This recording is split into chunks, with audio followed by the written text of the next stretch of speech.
بعد میں کرونا آ گیا، جس کی وجہ سے یہ منصوبہ 10 سال سے زائد تاخیر کا شکار ہوا۔ بعد میں جب پی ڈی ایم کی گورنمنٹ آئی تو انہوں نے دوبارہ پھر سے چائنا کو کہا کہ آپ اس منصوبے میں ہمارے ساتھ شامل ہو جائیں، لیکن چائنا نے اس کے اندر کسی خاص قسم کی جو دلچسپی تھی اس کا اظہار نہیں کیا۔ تو پاکستان نے فیصلہ کیا کہ اب یہ منصوبہ ہم خود بنائیں گے، اور منصوبہ بنانے کے ساتھ انہوں نے مختلف سیکشنز کے اندر اس کو تقسیم کیا، جس کا پہلا سیکشن تھا کراچی سے لے کے روہڑی تک 480 کلومیٹر کا ٹریک۔ اس ٹریک کی جو فیزیبلٹی بنا کے اور تمام تر چیزیں ڈیزائن کر کے انہوں نے ایشین ڈیولپمنٹ بینک کے سامنے پیش کیا، اور ایشین ڈیولپمنٹ بینک نے 2 ارب امریکی ڈالر کی منظوری دی، اور فائنینسنگ کی منظوری کے ساتھ ہی اس منصوبے کے اوپر کام جو ہے وہ شروع ہو جائے گا، اور 2028 کے آخر تک یہ منصوبہ مکمل ہو جائے گا۔ اس منصوبے کا جہاں پر باقی ٹرین کے آنے جانے کے فائدے ہوں گے، اس کے ساتھ ہی جتنے بھی پل آتے ہیں، جتنے بھی انڈر پاسز آتے ہیں، جتنے بھی اس کے اوپر باقی جو کراسنگز آتی ہیں، وہ تمام انتہائی جدید ہو جائیں گی، اور ایسا کمانڈ اینڈ کنٹرول کا سسٹم یہاں پر ڈیولپ ہوگا کہ ٹرین کس وقت کہاں پر ہے اور کس رفتار سے جا رہی ہے، اور اس کی کیپیسٹی کیا ہے، وزن کیا ہے، لوڈ کیا ہے، وہ تمام تر چیزیں جو ہے مانیٹر ہوں گی، اور سگنل کا بھی جدید ترین سسٹم جو ہے اس کے اندر نصب کیا جائے گا، جس سے ٹرین کے جو حادثات ہیں اس کو روکنے کی میں مدد ملے گی۔ اس کے ساتھ جتنے بھی اس روٹ کے اوپر ریلوے اسٹیشن آئیں گے، وہ ریلوے اسٹیشن ان کی دوبارہ پھر اثر نو تعمیر ہوگی، ایک حساب سے نئے ریلوے اسٹیشن جو ہیں وہ بنائے جائیں گے، یعنی کہ آپ حساب لگا سکتے ہیں کراچی سے لے کے روہڑی تک جتنے بھی ٹرین ہوں گے اسٹیشنز ہوں گے وہ سارے کے سارے نئے بننے جا رہے ہیں۔ تمام کے تمام اسٹیشن نئے بن جائیں گے، اور اس کے ساتھ کچھ اسٹیشنز ایسے ہیں جو کہ جنکشن ہیں یا بڑے اسٹیشنز ہیں، وہ اسٹیٹ آف دی آرٹ نئے ڈیزائن کے حساب سے اپ گریڈ ہونے جا رہے ہیں، جس میں حیدرآباد، نواب شاہ، خیرپور اور روہڑی کا اپنا اسٹیشن شامل ہے۔ تو یہ station state of the art بنیں گے اور پوری دنیا میں مثال کے طور پہ دیکھے جاتے ہیں۔ اس وقت پورے پاکستان میں ایک ہی اسٹیشن ہے جو اسٹیٹ آف دی آرٹ بنا ہے اور سی پیک کے تھرو بنا تھا، وہ بہاولپور کا ریلوے اسٹیشن ہے، اور وہ ریلوے اسٹیشن دیکھنے سے تعلق رکھتا ہے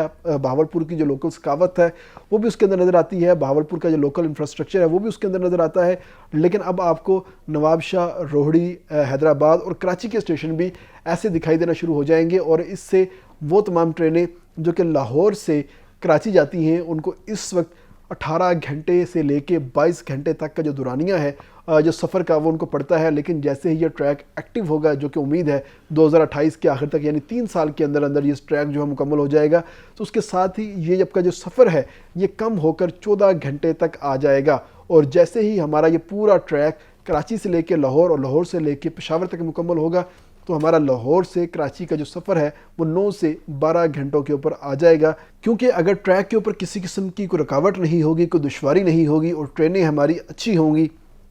کوچز ہماری اچھی ہوں گی، تو بلا رکاوٹ اور آسانی کے ساتھ سفر کیا جائے گا، اور حادثات کے اندر کمی آئے گی۔ وہ تمام لوگ جو کہ جہاز کے اوپر سفر کرنا پسند کرتے ہیں اور کہتے ہیں کہ جہاز کے اوپر کم ٹائم لگتا ہے، پیسے بے شک زیادہ لگ جاتے ہیں، تو ٹرین جو ہے بہت زیادہ ٹائم لگا دیتی ہے، تاخیر کا شکار ہوتی ہے، تو وہ تمام لوگ بھی جہاز کو چھوڑ کر ٹرین کا سفر جو ہے وہ کرنا شروع ہو جائیں گے، کیونکہ ٹرین بھی ان کو 9 سے 12 گھنٹے کے اندر پہنچائے گی اور بہت سستے داموں پہنچائے گی۔ تو ایک منصوبہ جو کہ ML1 منصوبہ جو کہ پاکستان کی تقدیر کا گیم چینجر منصوبہ ہے، یہ اب باقاعدہ طور پہ شروع ہونے جا رہا ہے۔ اس حوالے سے فائنینسنگ پاکستان کے پاس آ گئی ہے، اور اس فائنینسنگ کا اثر یہ ہوگا کہ یہ منصوبہ جلد سے جلد شروع ہوگا، اور جیسے ہی وزارت ریلوے اس منصوبے کو شروع کرے گی تو 3 سال کے اندر یہ منصوبہ مکمل ہوگا۔ اور منصوبہ مکمل کرنا جہاں پر مسافروں کے لیے ضروری ہے، وہیں پر ریکوڈک منصوبے کے لیے بھی بہت ضروری ہے، کیونکہ 2028 کے اندر ریکوڈک منصوبہ اپنی فل پیک کے اوپر ہوگا، وہاں سے جتنے بھی مائننگ ہو رہی ہوگی وہ تمام پیک پر پہنچی ہوگی، اور ان تمام تر مائننگ کی جو چیزیں ہیں اس کو ہم نے ایکسپورٹ کرنا ہے، اور ایکسپورٹ کرنے کے لیے آپ کو جو تیز رفتار جو نقل و حرکت کے ذرائع ہیں وہ آپ کو چاہیے ہوتے ہیں، اور سستے بھی چاہیے ہوتے ہیں۔ اگر ہم بائی روڈ آتے ہیں، ٹرکوں کے اوپر ان تمام تر چیزوں کو منتقل کرتے ہیں تو یہ ہمیں بہت مہنگا پڑے گا، لیکن اگر ہم ٹرین کے ذریعے اس کو منتقل کریں گے تو 60% ہماری لاگت کے اندر کمی آئے گی، یعنی کہ ہمارے پاکستان کے وسائل کے اندر بچت ہوگی، کیونکہ ایک انجن ٹرک کے اندر لگا ہوتا ہے، وہ چلتا ہے، وہ صرف ایک ہی ٹرک کو، ایک ہی ڈمپر کو اپنے ساتھ لے کے چلتا ہے، لیکن اسی انجن کی کیپیسٹی سے 10 گنا 20 گنا زیادہ بڑا ایک انجن ٹرین کے اندر لگتا ہے، اور وہ ان ہزاروں ٹرکوں سے زیادہ سامان ایک ہی وقت کے اندر لے کے چلا جاتا ہے، جس سے وقت بھی بچتا ہے، وسائل بھی بچتے ہیں، پیسے بھی بچتے ہیں، اور انکم آنا سٹارٹ ہو جاتی ہے۔ اسی لیے تو کہتے ہیں کہ ریل کا پہیہ ترقی کا پہیہ، تو ریل کا پہیہ چلے گا تو ترقی پاکستان خود بخود کرے گا۔ تو امید کرتے ہیں 2028 میں جب یہ منصوبہ مکمل ہوگا تو پاکستان مزید ترقی کی جانب گامزن ہو جائے گا۔